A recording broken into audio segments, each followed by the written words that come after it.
ನಮಸ್ಕಾರ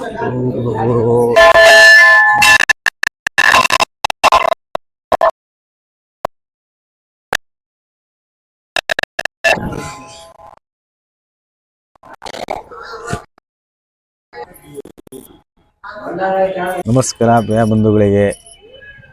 ನಾವು ಮೈಸೂರಿಂದ ಬಂದಿದ್ದೀವಿ. ನಮ್ಮ ಈ ಅಜ್ಜನವರು ಮೇಡ್ಲೇರಿ ಅಂತ. ಇಲ್ಲಿ ದುರ್ಗಾ ಪರಮೇಶ್ವರಿ ಜಾತ್ರೆ ಭಾಳ ವೈಭವದಿಂದ ನಡೀತದೆ.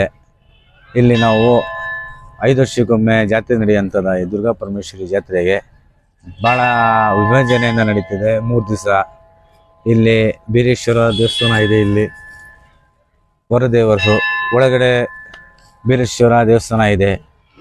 ಊರ ದೇವರು ಒಳಗಡೆ. ಈ ಕಡೆ ಎಲ್ಲ ಭಾಳ ವಿಚಾರಣೆಯಿಂದ ನಡೀತಿದೆ.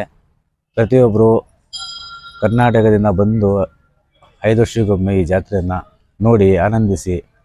ಈ ಊರು ಬರೋದು ಹಾವೇರಿ ಜಿಲ್ಲೆ ರಾಣೆಬೆನ್ನೂರು ತಾಲೂಕು ಮೇಡ್ಲೇರಿ ಅನ್ನೋ ಗ್ರಾಮದಲ್ಲಿ. ಇದು ಸುಮಾರು ರಾಣೆಬೆನ್ನೂರಿಂದ ಒಂದು 14ರಿಂದ 15 ಕಿಲೋಮೀಟ್ರ್ ಒಳಗಿರೋಂಥ ದಾರಿ. ಪ್ರತಿಯೊಬ್ಬರು ಬರಬೇಕು, ನೋಡಬೇಕು. ಇದು ಸನಾತನ ಆಚಾರ ವಿಚಾರಗಳಿವು ಭಾಳ ವಿಮರ್ಜನೆಯಿಂದ ನಡೀತಿದೆ. ಇದು ಪ್ರತಿಯೊಬ್ಬರು ಬಂದು ಭಾಗವಹಿಸಿ ಈ ಜಾತ್ರೆಯನ್ನು ಕಣ್ತುಂಬಿಸಿಕೊಂಡು ಹೋಗಿ. ನಮಸ್ಕಾರ. ಎಲ್ಲರಿಗೂ ನಮಸ್ಕಾರ. ನಾವು ಮೈಸೂರಿಂದ ಬಂದಿದ್ದೀವಿ. ಇದು ಅಜ್ಜ ಅಜ್ಜಿ ಊರು ಬಂದಿದ್ದೀವಿ. ದುರ್ಗಮ್ಮ ದೇವಿ, ಉಡ್ಸ್ಲಮ್ಮ ದೇವಿ ಜಾತ್ರೆ ಮಹೋತ್ಸವ ಚೆನ್ನಾಗಿರುತ್ತೆ. ಹೆಣ್ಮಕ್ಳು ಬರಲಿ. ಬಳೆ ಗಿಳೆ ಮಂಡಕ್ಕಿ ಗಿಂಡಕ್ಕಿ ಎಲ್ಲ ಇಲ್ಲಿ ಬರೋರಿಗೆ ಕೊಡ್ತಾರೆ. ಇಲ್ಲಿನ ಪದ್ಧತಿ. ಬನ್ನಿ ನೋಡಿ ಸಂತೋಷ ಪಡಿ. ನಮಸ್ಕಾರ.